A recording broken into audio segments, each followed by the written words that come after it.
which has raged on for 4 years.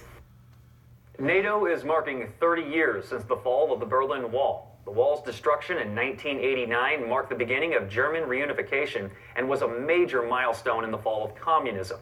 Secretary of State Mike Pompeo is in Germany to participate in commemorative events, and Central European presidents will take part in official ceremonies recognizing the demolition of the wall on November 9th. NATO's Secretary General said the wall was built to divide Europe, but its destruction is a sign of hope for the future.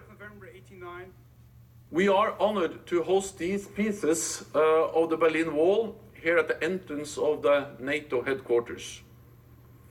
They serve as a symbol of hope and a solemn reminder to all those who pass by to never take freedom and democracy for granted. The Berlin Wall still carries a legacy, and not just for people in Europe. Newsy's Casey Mendoza looks at American leaders' push against the division and the echoes of the past. While the wall is the most obvious and vivid demonstration of the failures of the communist system, for all the world to see, we take no satisfaction in it, for it is, as your mayor has said, an offense not only against history, but an offense against humanity, separating families, dividing husbands and wives and brothers and sisters, and dividing a people who wish to be joined together. Those words boosted morale in West Germany, where the wall was built just 2 years prior. All free men, wherever they may live, are citizens of Berlin. And therefore, as a free man, I take pride in the words, Ich bin ein Berliner.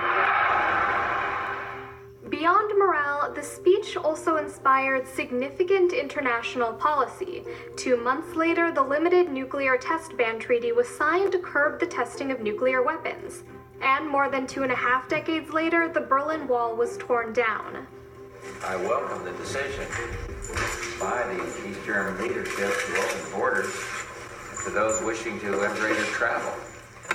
As of February 2018, the Berlin Wall has been gone longer than it stood, and lawmakers have used its history to criticize President Donald Trump's border wall plans.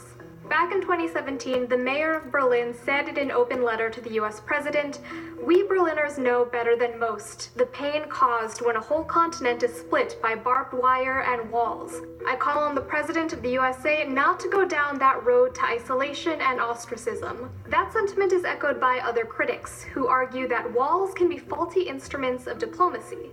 Faulty because they may not work to permanently solve issues like illegal immigration or national security threats. In Trump's view, a wall could help solve both those issues. But the border wall is truly our first line of defense, and it's probably, if you think about it, our first and last, other than the great ICE agents and other people moving people out. Still ahead on today's show,